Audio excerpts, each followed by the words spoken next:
boa noite. Boa noite, estamos começando o Rede TV News. Produto Interno Bruto cresce 1% no primeiro trimestre. É o terceiro resultado positivo seguido. E foi o setor de serviços que apresentou o melhor desempenho econômico. Laudo do IML do Rio de Janeiro aponta que jovem pode ter sido envenenado por chumbinho. A madrasta suspeita de cometer o crime já está presa. Tem a última reportagem da série especial sobre segurança pública. Nós vamos mostrar que muitos projetos para endurecer as penas aos criminosos estão parados no Congresso Nacional. Há também propostas de modificação no Estatuto da Criança e do Adolescente, como a redução da maioridade penal, por exemplo. A estreia do quadro Casos de Polícia. Hoje vamos relembrar o assassinato da advogada Mércia Nakashima. Para a família, a justiça ainda não foi feita por completo. Embora passaram-se todos esses anos, a gente ainda não tem esse sentimento de justiça.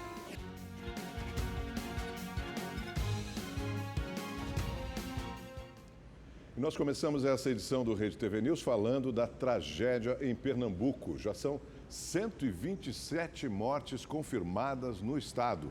Vamos então para lá conversar com o repórter Emerson Tchalian, que está no Recife e traz os detalhes para a gente. Boa noite para você, Tchalian. Boa noite, Augusto, Érica, boa noite a você que acompanha o Rede TV News. É isso, Augusto, o número já chega a 127 mortos oficialmente, esse número já foi confirmado. 126 corpos, Augusto, já foram trazidos aqui para o IML do Recife, onde nós estamos agora. 121 já foram liberados para as famílias. E 5 corpos que chegaram nas últimas 24 horas ainda continuam aqui no IML aguardando a liberação. Augusto e Érica, hoje apenas um ponto de buscas aqui na região metropolitana do Recife, em Camaragibe, cidade bem próxima aqui ao Recife, apenas um ponto de buscas que continua até agora com uma pessoa desaparecida, uma senhora, uma mulher de 43 anos, Dona Mércia, que continua desaparecida. Acabei de falar com os bombeiros que estão lá e as buscas continuam. E os cães farejadores têm tido uma participação fundamental nesses trabalhos de resgate aqui por todo o Recife e região metropolitana. São cães farejadores que vieram de várias partes do Brasil com equipes do Corpo de Bombeiros e estão lá agora, concentrados neste momento, nesse difícil trabalho de localizar a última pessoa desaparecida em soterramentos. Veja agora na reportagem. Flash, Tupã e mais 2 cães vieram do Ceará com outros 7 bombeiros para reforçar os trabalhos de buscas em Pernambuco. Flash é um labrador. Tupã é da raça boiadeiro australiano. A gente fala que o faro do cão são os nossos olhos, né, nessas situações. Então ele é através do odor que sai, né, das vítimas, sejam vivas, sejam já em óbito, o cão consegue localizar e identificar para a gente. Da Bahia também chegou o reforço. Cristal, essa Cocker Spaniel de 1 ano e 8 meses, que está em sua primeira grande operação. Desde que ela chegou no canil, ela tinha 38 dias. Hoje ela está com 1 ano e 10 meses. Na segunda-feira, ela fez a indicação do local onde estavam 3 vítimas, lá em Milagres. E ontem ela ajudou outros cães do Bombeiro de Santa Catarina, também na indicação de mais 2 vítimas. Camaragibe, região metropolitana do Recife. Hoje esse é o único ponto ainda onde os bombeiros trabalham na localização, na busca dos corpos aqui. Ainda uma senhora continua desaparecida. Uma corrente aqui, um mutirão para fazer a limpeza da área também e facilitar um pouco o acesso aqui que está complicado. Essa aqui é a casa de um morador, o único morador que continua aqui nesta localidade, em Camaragibe, e ele cedeu a casa como uma base de apoio aqui para os bombeiros. Aqui na cozinha tem água, tem café, tem comida e é esse entra e sai aqui desses homens que não param de trabalhar nessa busca aqui do último corpo das tragédias de Recife. Dona Aparecida e o seu Mendes, vocês são 2 anjos, né? Obrigado. A gente pode fazer, a gente faz, né? Com os amigos, com os filhos, que eu chamo eles agora de filhos. Vocês são meus filhos também. Eu não ia deixar na rua jamais, tudinho aí chovendo que só, não tem onde eles ficassem a parar.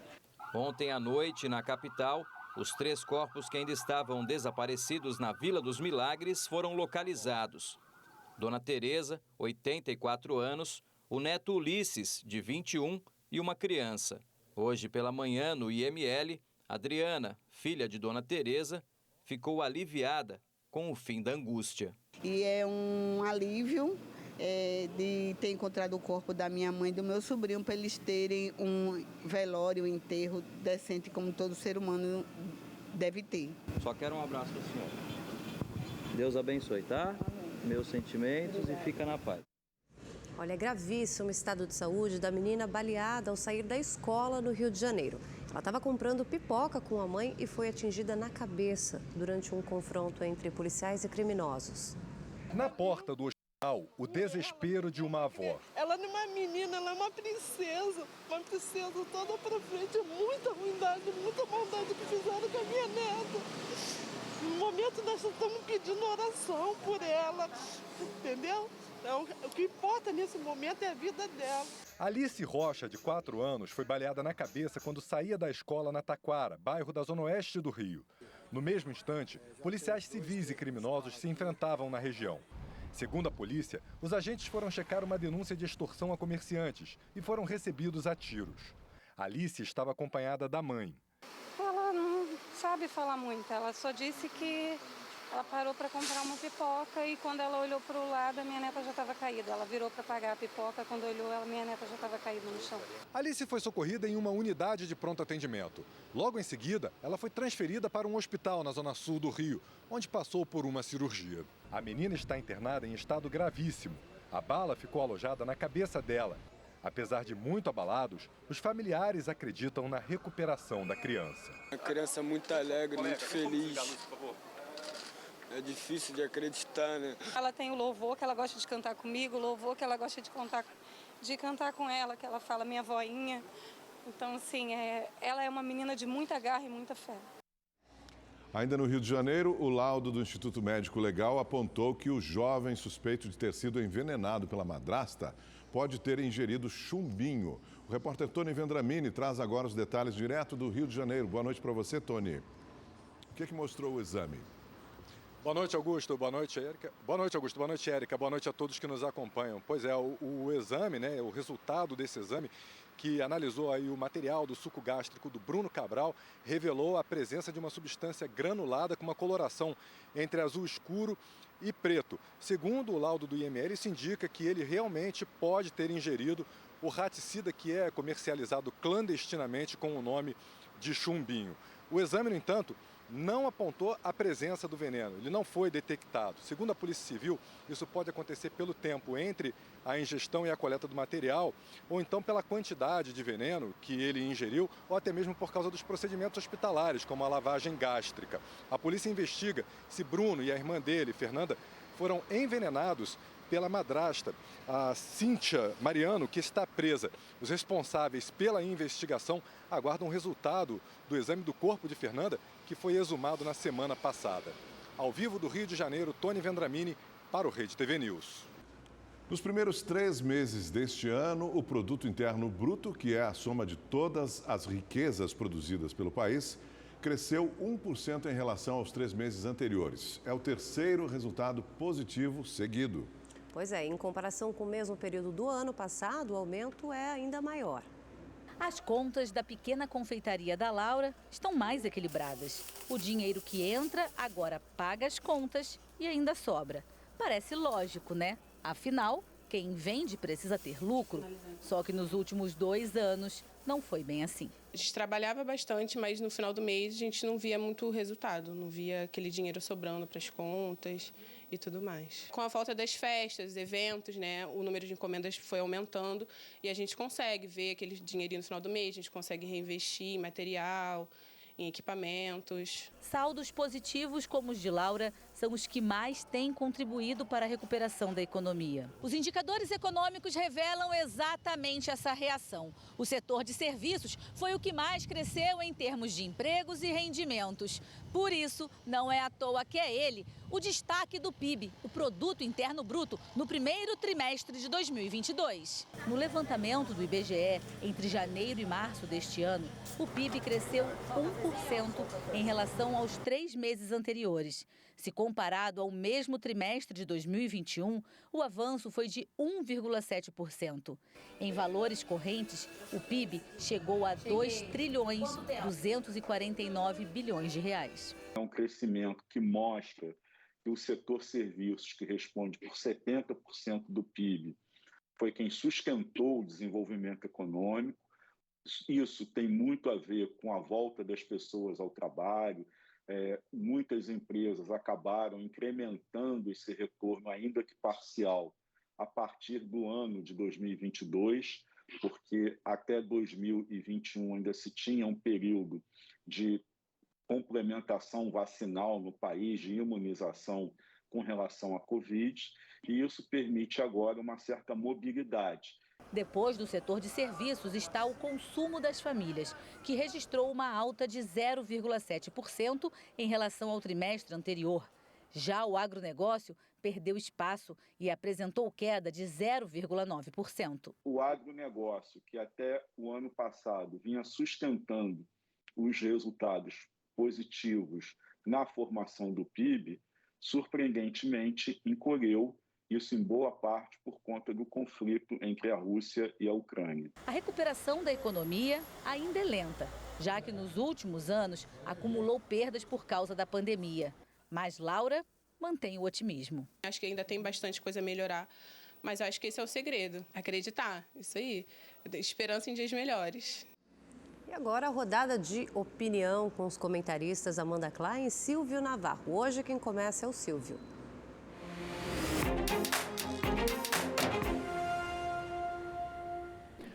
A economia cresceu mais do que se previa no ano passado, quando os opositores do governo falavam até que estávamos à beira de uma recessão. Agora, alguns analistas e instituições apostam em crescimento de até 2% no ano. O desempenho positivo foi puxado pelo setor de serviços, justamente o que foi sufocado pelas medidas de lockdown na pandemia. Esse dado do PIB não deve ser interpretado sozinho. Nesta semana, o IBGE mostrou que o desemprego caiu. As contas públicas também tiveram desempenho melhor do que o esperado de janeiro a abril. Temos um grande problema com a inflação? Temos. É um problema global e precisa ser enfrentado. Mas o Brasil está andando, para desespero da oposição ao presidente Jair Bolsonaro, dos que queriam ver o governo na lona. Os números estão aí. O resto é torcida contra, é política e já é campanha eleitoral.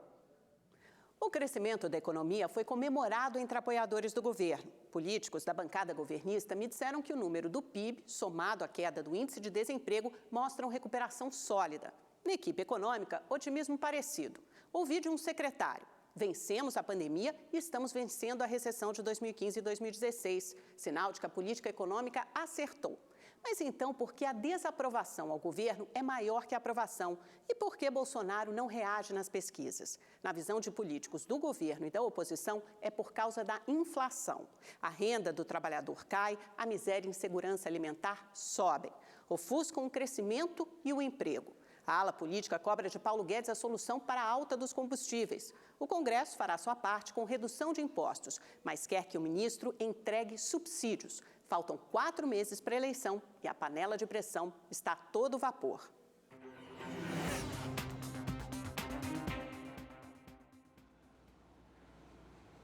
De acordo com a agência de classificação Austin Rating, o Brasil voltou a estar entre as 10 maiores economias do mundo, figurando na 9ª posição.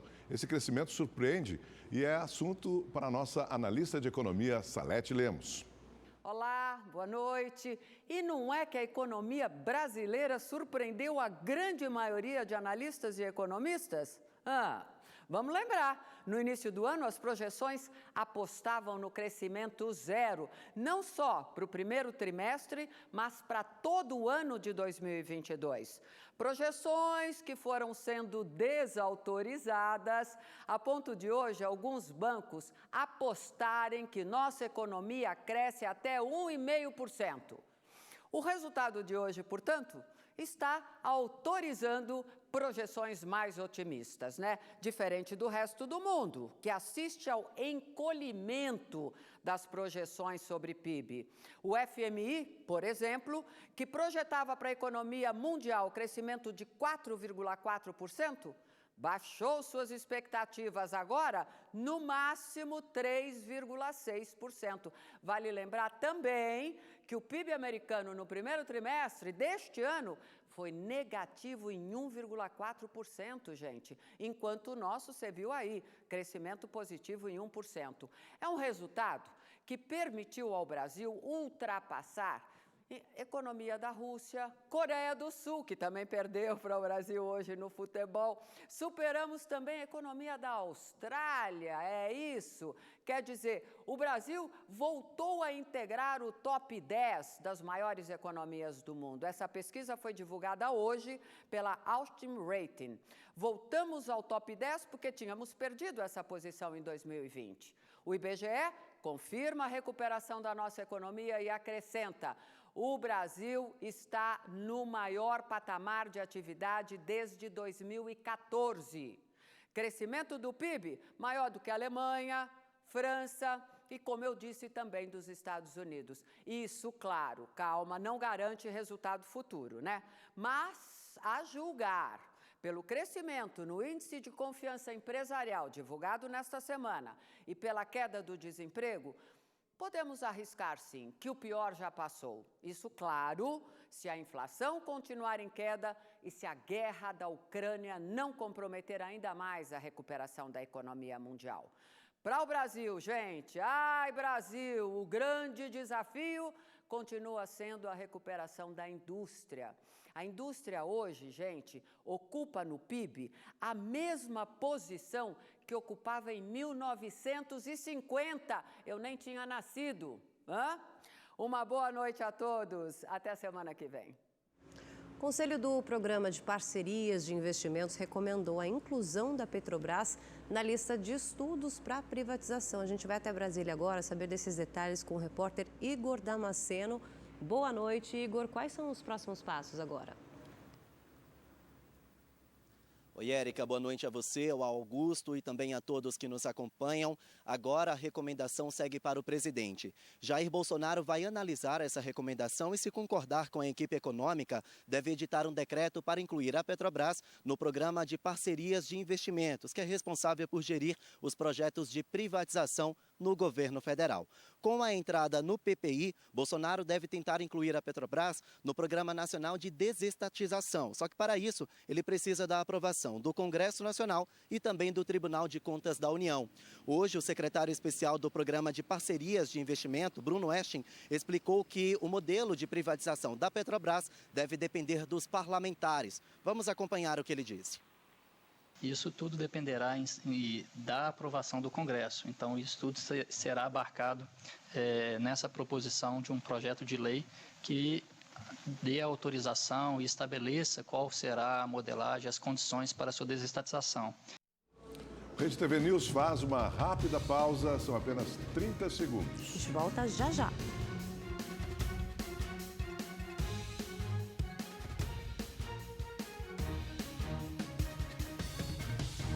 Denúncias feitas principalmente por mulheres relatam que motoristas das empresas de transporte por aplicativo Uber e 99 podem estar praticando assaltos. Os suspeitos estariam usando um spray para dopar os passageiros e roubar os pertences das vítimas. Este motorista de aplicativo, que prefere não se identificar, conta que já ouviu relatos feitos em grupos de mensagem de colegas de trabalho de gente oferecendo spray à base de substâncias capazes de dopar os clientes. Quer cometer crime com isso? Um Boa Noite Cinderela para aproveitar, levar tudo que o passageiro tem. Cometer atos sexuais com mulheres. Segundo ele, muitos motoristas escolhem como regiões de trabalho aquelas onde as chamadas feitas por mulheres são mais frequentes. Mau caráter. Ele está difamando os motoristas que é honesto, que estão aí para trabalhar. Josenilda manicure e usa o aplicativo para ir ao encontro das clientes.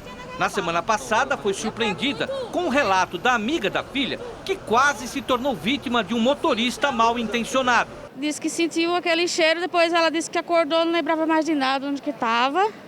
Mal podia imaginar que ontem ela viveria o terror dentro de um carro de aplicativo. Aí, na hora de eu chegar no meu ponto de descer, o motorista travou a porta de trás e eu não conseguia descer. Aí eu falei, moço, o que está acontecendo? Ele falou assim, você não gosta de novinho? Eu falei, ó, eu apertei aqui e chamei a polícia. Aí ele desbloqueou a porta, aí eu consegui descer. Nossa reportagem teve acesso a várias conversas por meio de aplicativos de mensagem, nas quais as vítimas descrevem como os motoristas tentaram dopá-las. São mulheres que preferem o anonimato, mas que buscam apoio das autoridades. Neste boletim de ocorrência, uma delas relata o que fez ao perceber que algo estava errado dentro do carro. O motorista fechou todas as janelas. Ele pegou um pote pequeno, transparente, com um líquido incolor e com uma tampa preta. Com medo do que estava por vir, abri a janela muito rápido. Ele tentou me sedar com algum produto químico. Gritei e me debati para ele abrir a porta. O cheiro fez eu ficar zonza, não o suficiente para desmaiar, pois estava de máscara e já tinha conseguido abrir a janela. Foi tudo muito rápido, mas eu percebi tudo muito cedo, o que deu tempo de sair do carro. No fim da tarde de hoje, um homem de 25 anos, suspeito de cometer o crime, foi preso na zona sul de São Paulo. A vítima ainda deve fazer o reconhecimento. A Secretaria Estadual de Segurança Pública diz não ter um balanço sobre o número de casos, mas um levantamento feito pelas duas principais empresas responsáveis por esse tipo de serviço no país indica que 6 mulheres em São Paulo, outras 4 no Rio de Janeiro, uma em Fortaleza, outra em Salvador e também em Porto Alegre, disseram que foram vítimas do spray dentro de carros de motoristas de aplicativos. Nós recomendamos que as mulheres não conversem com o motorista, mesmo que ele puxe conversa. O outro detalhe é verificar se a corrida está tendo o percurso destinado onde o aplicativo conduz. Não permitir que o motorista te coloque numa rota diferenciada. Nossa equipe veio até a sede da Uber na zona sul de São Paulo pedir explicações e cobrar providências da diretora-geral da empresa no Brasil, Silva Pena. Aqui, fomos informados por funcionários do setor onde ela trabalha que a mulher responsável pela logística de mais de 1 milhão de motoristas não quer gravar a entrevista e nem conversar formalmente sobre o assunto com a reportagem. Em nota padrão que a assessoria de imprensa sempre divulga quando há alguma denúncia de assédio sexual contra seus prestadores de serviço, a Uber informa que repudia os fatos, que está sempre ao lado da vítima, sempre à disposição dela, que todas as denúncias são tratadas com rigor e que vem investindo em prevenção e segurança. Mas nas ruas, o medo, principalmente das mulheres, prova que a realidade é outra. Preocupante, né? A gente não se sente mais segura, né? Quando tem que pegar um Uber. A última reportagem da série especial sobre segurança pública trata da legislação penal brasileira. Há centenas de projetos para endurecer as penas aos criminosos paradas no Congresso Nacional. Pois é, e os temas vão desde a redução da maioridade penal até também o fim da saidinha de datas comemorativas também. Vamos ver.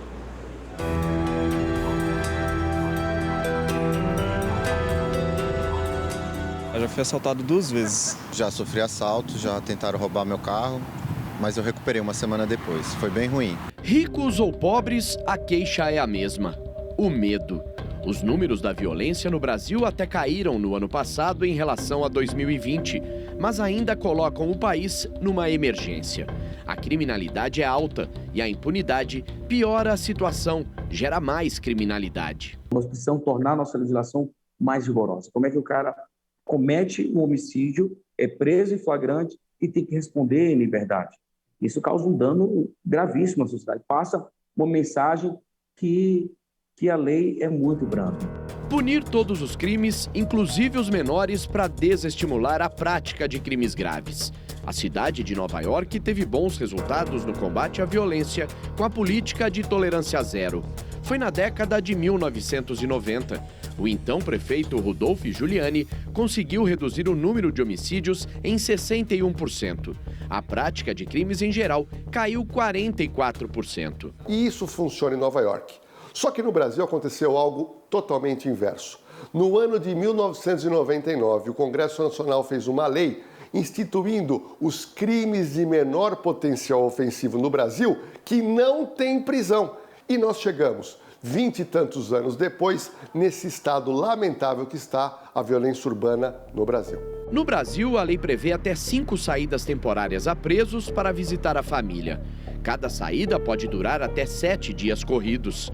No fim do ano passado, 1.628 presos que deixaram as cadeias de São Paulo na saidinha de fim de ano não voltaram ao sistema prisional. No Rio de Janeiro, dos 1.240 presos liberados na saidinha de Natal, 42%, 522 criminosos, não voltaram às penitenciárias. Muitos são presos novamente cometendo crimes durante as saidinhas.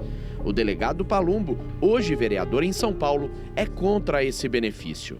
Quer passar o Natal, Réveillon, Dia das Mães, Dia dos Pais na sua casa, a regra tem que ser simples para todos os criminosos. Não cometa crime. Senão você vai passar o Natal, o Réveillon, o Carnaval, Dia das Mães e dos Pais, preso. Você teve livre-arbítrio. Aqui no Congresso Nacional, há centenas de projetos para endurecer as penas, proibir as saídas temporárias de condenados por crimes hediondos. Há também propostas de modificação no Estatuto da Criança e do Adolescente, como a redução da maioridade penal, por exemplo.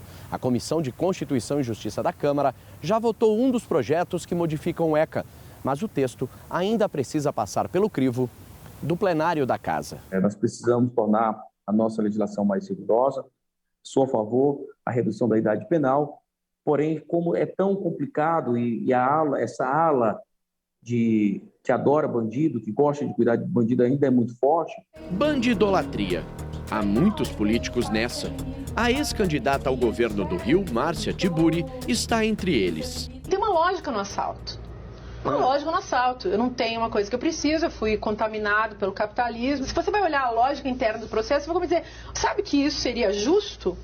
O deputado federal Marcelo Freixo já defendeu a desmilitarização da PM e a anistia para jovens que cometeram crimes no Rio de Janeiro. Quanto mais gente lá, pior fica do lado de fora. Eu não posso ver mais jovem de 14, 15 anos assaltando e sendo violentado, assassinado pela polícia, às vezes inocente ou às vezes porque roubou um celular. A deputada federal Talíria Petroni fez até projeto para evitar que furtos de alimentos por fome fossem punidos. Essa sensação de que a polícia prende e a justiça solta incomoda muito. E a soltura pode ser rápida, já na audiência de custódia. A lei determina que todo preso em flagrante deve ser apresentado em até 24 horas a um juiz. É, de certa forma, uma audiência de proteção ao criminoso e contra os policiais. Não há e nem haverá um combate efetivo à criminalidade você menosprezando o trabalho policial. É o que acontece na audiência de custódia. Nós estamos há muitos anos só evoluindo para o lado do bandido, nada para o lado da sociedade. A gente precisa dar uma guinada de 180 graus nessas posturas. E a seguir, a estreia do quadro Casos de Polícia. Nós vamos relembrar crimes de grande repercussão pelo Brasil. O Rede TV News faz uma rápida pausa e volta já.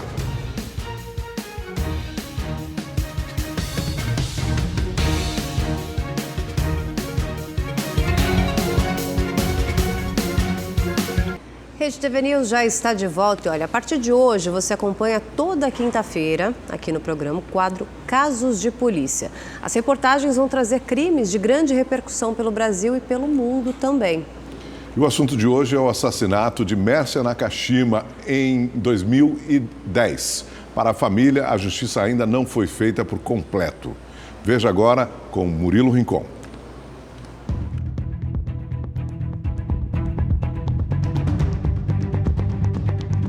Uma advogada desaparece repentinamente e intriga a polícia do estado de São Paulo.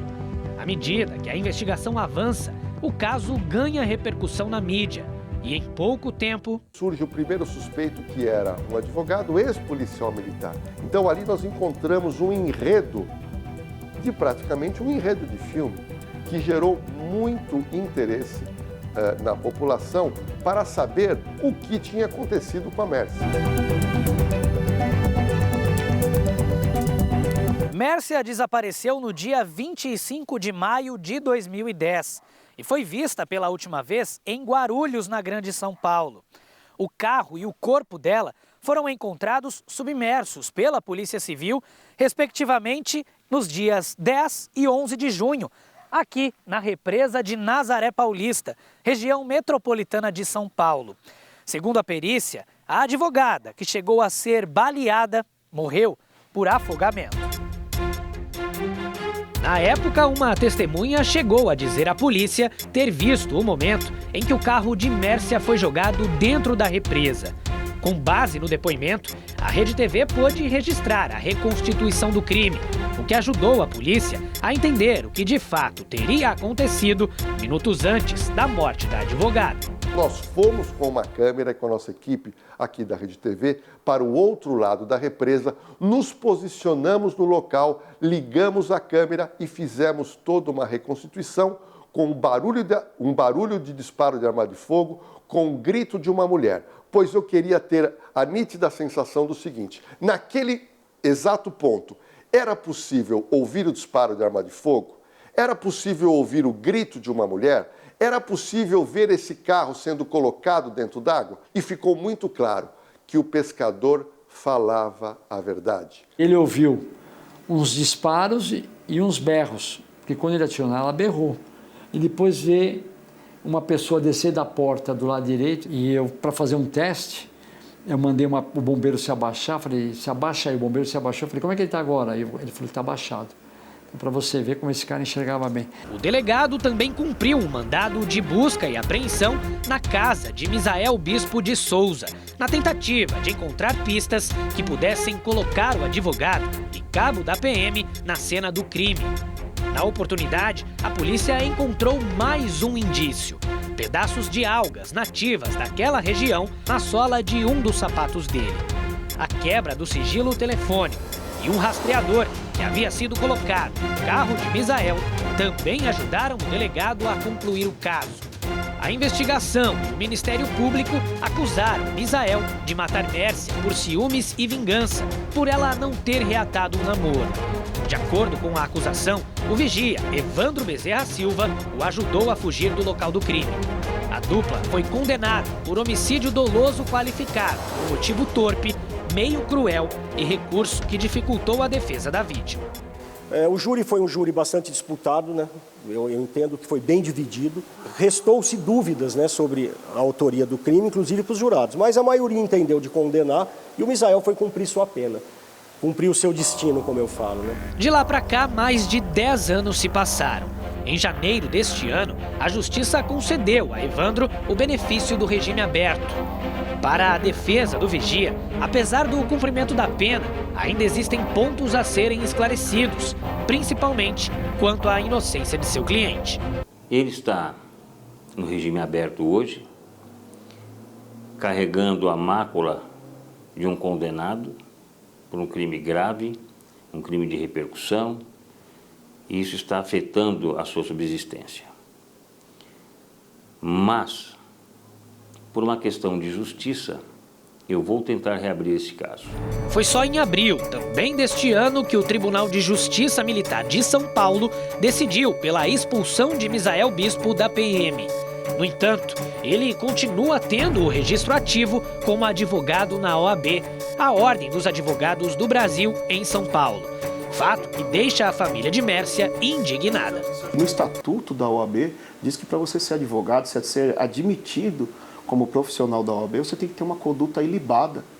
E ser assassino não é uma conduta ilibada. Misael Bispo nunca confessou o crime, mas por qual motivo? O mentiroso, quando quer, ele conta mentira, ele acredita na própria mentira. É o caso dele. Nós colocamos ele na cena do crime, não tem como ele ser inocente. Entendeu? Não tem como, ali não tem, nós provamos de A mais B, porque senão o juiz não teria dado a pena para ele. Eu acho que o tempo de cadeia que ele cumpriu já serviu também como, vamos dizer assim, uma expiação, né, espiritual para ele, né? Uma punição, né, de alguma forma, se ele realmente cometeu esse crime e está mentindo, inclusive, para o advogado dele. Para a família, a morte de Mércia deixou cicatrizes profundas, que nem mesmo o tempo foi capaz de apagar. Eu sei o quanto foi difícil para mim. Eu sei o quanto foi difícil para minha família. Sabe, eu vi a minha mãe, nesses anos todos, ela definhando. Embora passaram-se todos esses anos, a gente ainda não tem esse sentimento de justiça. Não, sabe, nada, como eu disse, nada vai trazer a Mércia de volta.